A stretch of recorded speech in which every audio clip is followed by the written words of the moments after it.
अच्छा फटा। Hello friends, कैसे हैं आप सब? आई होप आप सब बहुत ही अच्छे होंगे। दिवाली पे ही सारी क्लीनिंग हुई थी और मतलब वाइट वॉश भी हुआ था, तो उसके बाद फिर क्लीनिंग नहीं करी। तो अब दिवाली को गए भी 20 दिन के करीब हो चुके हैं। तो मैंने कि चलिए थोड़ी सी डीपली सफाई कर देते। जो डेली की क्लीनिंग चलती है वो तो हमारी रोज़ चलती ही, लेकिन मैंने सोचा कि आज चलिए थोड़ी सी डीपली कर देते हैं, क्योंकि जो ये फ्लावर वगैरह हैं इनमें अंदर से धूल लग ही जाती है।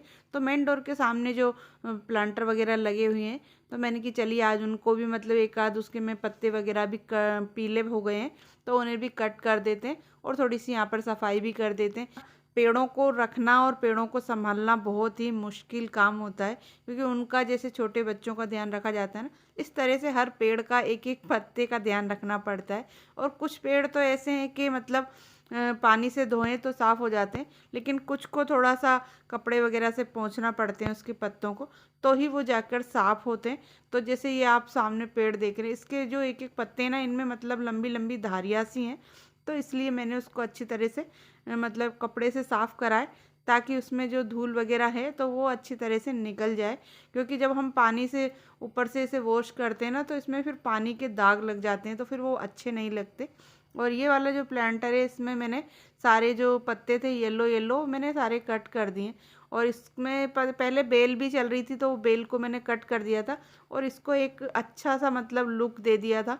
तो बहुत सुंदर सा ये देखने में लगता है। और इस प्लांट का नाम एरोहेड प्लांट है और ये बहुत ही प्यारा है। और इसमें मतलब बेल सी निकलती है, अगर आप बेल की कटिंग कर दो तो इस तरह से एकदम गुच्छे टाइप में बन जाता है और कट करने पे बहुत ही अच्छा लगता है। तो इसमें पहले बेल निकल रही थी, तो वो मैंने कट कर दी, तो फिर यहाँ की यहीं ये फैल गया और देखने में बहुत ही प्यारा लगता है। मैंने 2-3 गमलों में बाहर भी लगा रखा है। और दिवाली पर मैंने इस गमले को अंदर ही रख लिया था, क्योंकि अंदर जब ग्रीनरी दिखती है ना तो बहुत ही सुंदर लगती है।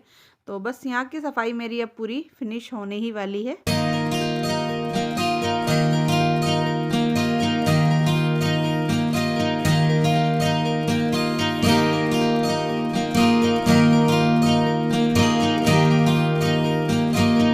तो पूरे घर की क्लीनिंग करने के बाद फिर मैं होकर तैयार फटाफट से और स्कूल चली गई थी। और आज मौसम पता नहीं कैसे ख़राब हो गया, बादल हो गए थे। और उसके बाद फिर जब मैं घर आई तो कुछ और मैंने शूट नहीं करा, और ये बिल्कुल शाम का टाइम है। तो ये जो उर्ली मैंने बनाई थी, तो इसमें मेरे को ऐसे धूप जलाना बहुत ही अच्छा लगता है। तो शाम को जब भी मैं पूजा करती हूँ तो इस तरह से धूप जला देती हूँ। और उसके बाद आज खाना हमें नहीं बनाना था, क्योंकि आज मेरे हस्बैंड के फ्रेंड की बहन की शादी थी। तो फिर हम सभी लोग तैयार होकर और वहाँ के लिए निकल गए थे।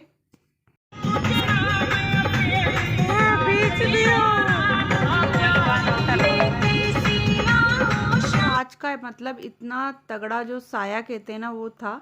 और जगह जगह पर सारी होटलें, सारे रिजॉर्ट सब बुक थे और सब पर लाइटिंग थी। तो पूरे रास्ते बच्चे बस लाइटिंग देखते गए। बहुत ही प्यारे प्यारे सब ने सजा रखे थे और पूरी रोड बिल्कुल जगमग जगमग हो रही थी।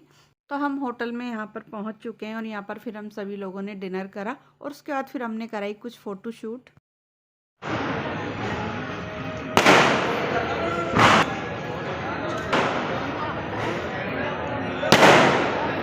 कितना अच्छा फटा।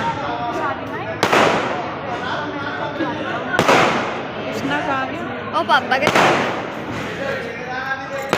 बहुत ज़बरदस्त आतिशबाजी हो रही थी और बहुत ही प्यारा लग रहा था देखकर। सब लोग एंजॉय कर रहे थे। बहुत देर तक यहाँ पर सभी लोग खड़े रहे और देखते रहे। उसके बाद बारात की भी एंट्री हो चुकी है और बस इसके बाद अब हम सभी लोग यहाँ से खाना हमने खा लिया है और अब हम निकलने वाले हैं, क्योंकि काफ़ी टाइम हो गया है और हमको वहाँ पर 12 बज गई थी। उसके बाद फिर हम वहाँ से चल दिए हैं। और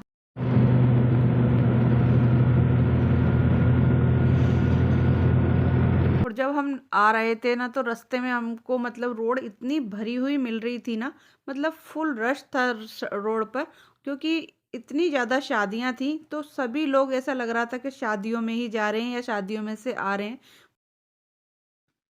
तो अब हो गया है दोस्तों नेक्स्ट डे और बस मैं स्कूल से लौट कर आ रही हूँ। मतलब 1:15 बजे का टाइम हो रहा है और घर पर इस समय कोई भी नहीं होता है। तो बस आई हूँ, आने के बाद अब मैं बनाऊँगी अपने लिए लंच और पहले खाऊँगी खाना, क्योंकि बहुत तेज़ वाली भूख लग रही है। सुबह जब जाते हैं तो उस समय इतनी भूख नहीं लगती है, और सुबह इतनी जल्दी मुझसे खाया भी नहीं जाता, क्योंकि मैं ज़्यादातर 12 या 1 के बाद ही खाना खाती हूँ, जो लंच करती हूँ। लेकिन फिर वहाँ से आने में मुझे वही 2 बज जाती है, और इस समय फिर बच्चे भी आ रहे होंगे, तो फिर हम साथ ही मिलकर कर लेंगे। वैसे बच्चे सुबह लंच लेकर जाते हैं, लेकिन जब वो 2:30 बजे करीब आते हैं तो फिर थोड़ी बहुत भूख तो उन्हें लगी जाती है। तो इसलिए बस मैं अब यहाँ पर बनाती हूँ लंच, क्योंकि 2:30 बजे तक कृष्णा आ जाता है, और उसके बाद कृष्णा, गुनगुन और गुनगुन के पापा भी आ जाते हैं। तो चलिए पहले यहाँ पर मैं बना लेती हूँ अपने लिए लंच। और लंच मैं बना चुकी हूँ और मैंने खा भी लिया है, और अब गुनगुन भी आ चुकी है, तो और कृष्णा ने मेरे साथ ही खा लिया था। अभी अभी रिसीव हुआ है एक पार्सल, और इसमें मैंने मंगाए थे कुछ बॉक्सेस, मतलब स्टोरेज बॉक्सेस। तो देखते हैं, मुझे लग रहा है बहुत छोटे हैं, और ऐसा ना हो कि मुझे रिटर्न करने पड़े। चलिए इसे खोल के देखते ही हैं, क्योंकि बहुत ज़्यादा छोटा बॉक्स लग रहा है, और मैंने बड़े साइज़ के मंगाए थे।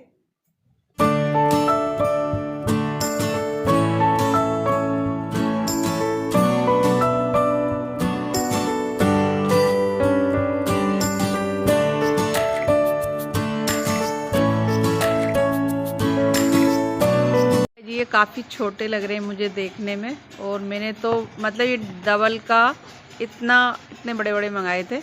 इसका हाफ मानिए 2 मिलाकर, तो मुझे बहुत छोटे लग रहे हैं। वैसे हैं बहुत अच्छे, और क्वालिटी भी बहुत अच्छी है इसकी, और कलर भी काफ़ी अच्छे हैं, बस थोड़े छोटे हैं। और अब देखते हैं कि इसको रिटर्न करते हैं कि रखते हैं, इसमें कुछ एडजस्ट होता है क्या, क्योंकि जिस हिसाब से इनका मतलब साइज़ है, तो इनमें कपड़े तो अरेंज नहीं होंगे। मैंने अलमारी के लिए मंगाए थे। मुझे लगे ये बहुत अच्छे, क्वालिटी इसकी बहुत अच्छी थी, और बहुत ही प्यारे इनके कलर हैं, लेकिन ये बस थोड़े से छोटे हैं। लेकिन चलिए, मैं इन्हें रिटर्न नहीं करूँगी, इन्हें किसी और काम में यूज़ करूँगी। दोस्तों अब हो गया है शाम, और धोए थे स्कूल से आने के बाद कपड़े धो, और अब हो गई है रात 6:30 बज रही है। तो कपड़े धोए थे, और जब से ही पता नहीं क्या हो गया है, सिर में बहुत ज़्यादा तेज़ चक्कर से आ रहे हैं, गोल गोल घूम घूम घूम घूम हो रही है। पता नहीं क्या हो रहा है, शायद बीपी हो रहा है, पता नहीं। गोली खाई है, अभी अभी खाई है, और जब से मैं लेटी दी थी। और अब मैं बना रही हूँ खाना। गुनगुन कर रही है बर्तन साफ, और बना रही हूँ मैं पालक की भुजिया। तो पालक कट करके धो के रख लिया है, और साथ में आलू भी कट कर लिए हैं। तो दोस्तों इस ब्लॉग को करते हैं यहीं पर एंड, और मिलते हैं आपसे जल्दी ही एक नेक्स्ट ब्लॉग के साथ। Thanks for watching, take care and bye bye.